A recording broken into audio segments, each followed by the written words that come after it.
Assalamu alaikum wa rahmatullahi wa barakatuhu. This message here, this video here, is specifically for the Muslims. I have to take time out and wish everybody an honorable Ramadan. And I want the brothers to understand that, the brothers and the sisters to understand that Ramadan is a distinguished to that fire. That means that if you continue to complete your Ramadan successfully, the fire won't even touch you when you enter, if you have to enter. But our goal is to stay away from that. Not everybody is perfect, and if you feel the drift of individuals that you're around, if you feel as though their knowledge has grown that far, where as though they're shunning you, allow them to know, because they may not be shunning you. It may be that your wrong has become so wrong that you feel like they're shunning you because they don't wish to be amongst the wrong that has to do with you. Now, we're going to be having individuals judging other individuals during Ramadan. You're going to have individuals, oh man, wasn't even Muslim last week. Man, that's his business. That's between him and Allah subhanahu wa ta'ala. Not between you and Allah subhanahu wa ta'ala. Your business between you and Allah is with you and Allah and your family. So worry about that, because it could be a person in your family that's not on the haq right. Could be your wife. Women, it could be your husband. So don't go pointing a finger at everybody, because at the end of the day, we all got some fault. But what we can do is try to make Ramadan fun and happy and honorable amongst the people. When you see non-Muslims, speak to them with a smile. Not a fake smile, but a happy smile. Let them know that your day of fasting is full of happiness, because guess what? You're going without something. Why? For the sake of your Lord, to please him and nothing else. Now, others will say, well, you know what I'm saying. They say the shaitan is chained up. Not literally, Aki. Listen to me. There's two jinns with everyone. It's like there's two angels with everyone, good and bad. And guess what? At the end of the day, your own desires is what you follow more than anything anyway. Come on, let's all be truthful here. A lot of dudes be like, man, the shaitan's whispering, blah, blah, blah, blah. Stop blaming people for what you want to do. You wanted to do it.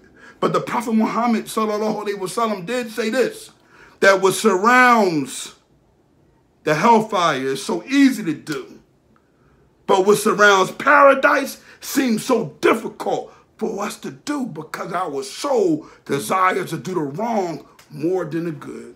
And I want the Muslims to understand that on this Ramadan, find a brother, find somebody that you hated, you dislike, you don't want to ever see him or speak to him again. You always say, I'm going to kill him, I'm going to rip his neck off when I see him. And go to that brother and say, Assalamu alaikum wa rahmatullahi wa barakatuhu. And give him the greetings of Allah subhanahu wa ta'ala. And you know what you tell him after that? I forgive you for whatever wrong you have done to me, and forgive me for whatever wrong I have done to you. Because at the end of the day, the person who goes and asks that person for forgiveness and has already prayed to Allah subhanahu wa ta'ala, begging him for forgiveness, is the person who will get the biggest reward. And let's not make the Fridays like any other Fridays. Let's try on Jum'ah to be on time. Yes, I have a lot this year. Late, not going. Late, not going. Don't want the reward. Don't go for the reward of the egg. Go for the reward of the biggest reward you can get of a sheep. Some honor. You know, let's sacrifice some of the negative things that we've done all year round, man. Brothers that smoke the chief on a low, put it down. It's Ramadan, and come out of Ramadan not needing that, inshallah, because that's what we all need to do with any type of vices that we have. Before Ramadan, we need to put them down, and when Ramadan comes in, that's what we need to do. Focus on praying to Allah subhanahu wa ta'ala to make sure we never pick that vice up again as we come out of Ramadan.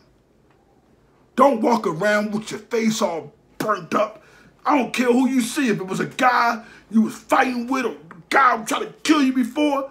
Assalamu alaikum wa rahmatullahi wa barakatuh. The correct greeting. Give them the full. Go for the full greetings. You don't got to sound like them, everybody. You know what I'm saying? You don't got wa alaikum salam. You don't got to do none of that. I notice I walk down the street, man, and I see dudes, man, and I be like, I know they Muslim. I can see the prostration mark. They can see mine. They can see my lihiyah. And it's like, sometimes I be like, dang, I'm like, you know, you don't really supposed to give them a chance to greet you. You greet them first. But I be like, I just want to see. And I'd be like, dang, because I'm dressed a little different, the brother not even going to try to give me the greeting? Subhanallah. I'll beat him first. Assalamu alaikum. Hey, Aki, I make him shake my hand and everything. How you doing, brother? How you doing? Shake your hand hard. Firm shake to letting you know. I know that if we was in a penitentiary hallway walking and you were walking, Assalamu alaikum wa rahmatullah, we'll both be trying to chase and run that greeting and that blessing down. Because you know why? We're under punishment. And when people are under punishment, they tune into God more than they tune into anything. Myself also, you know why? It's a good thing. It's showing that your soul desire to do good when you know Allah is somehow punishing you. And it may not be him punishing you actually, but you know the way it went. Like, man, I was out of line. Allah is chastising me because he's even allowing me to go through it. Alhamdulillah, and keep moving. I'm not the biggest person who has the most knowledge. Allah knows best. I may have no knowledge, but I do have knowledge of La ilaha illallah wa ana Muhammadan Rasulullah. I have knowledge that my Lord is one Lord. He has no partners at all. When they asked the Rasulullah sallallahu alaihi wasallam, who was this that he speak of when he said it? Who is it? He said, it is Allah. He said, Bismillah. It is Allah, the self-sufficient master whom all creatures need. He begots not, nor was he begotten. And there is nothing co-equal or comparable to him. It's Allah, the oneness. Surah Al-Ikhlas. I can say it in Arabic, and I don't got time to be putting myself in Riyadh. You know, I don't want to Riyadh me. Yeah, and alhamdulillah, blah, blah, blah. Yeah, that's what I meant. See, I know the English, I know the blah, blah, blah. No, I'm not looking for that. You know what I'm looking for? For some of these brothers and the sisters, including myself, to make sure that during Ramadan, we do the right thing. And that we never forget the principle that Allah has taught us. See, people look at me and they look at me because I'm doing what I'm doing. I'm speaking, right, to the children, and I'm trying to give the youngers and the older gentlemen also some honor. And they say, well, Kingearner done this. Kingearner done that.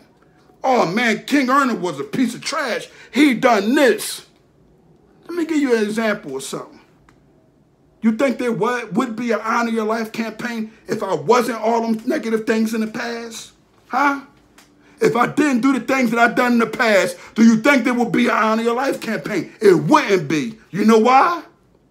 Because in the eyes of the people, you would think I was the perfect individual. Alhamdulillah, I'm understanding to my past and my wrong. I'm understanding to that.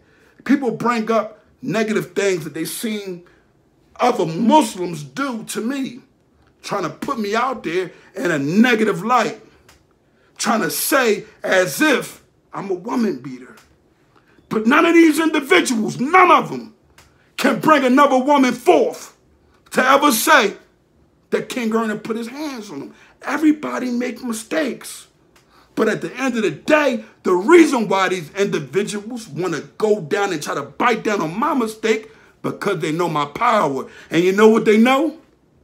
I have strength. So when you have strength, they want to knock you down and they want to take away everything that you ever do in a positive manner, and they want to bring the negative to the forefront.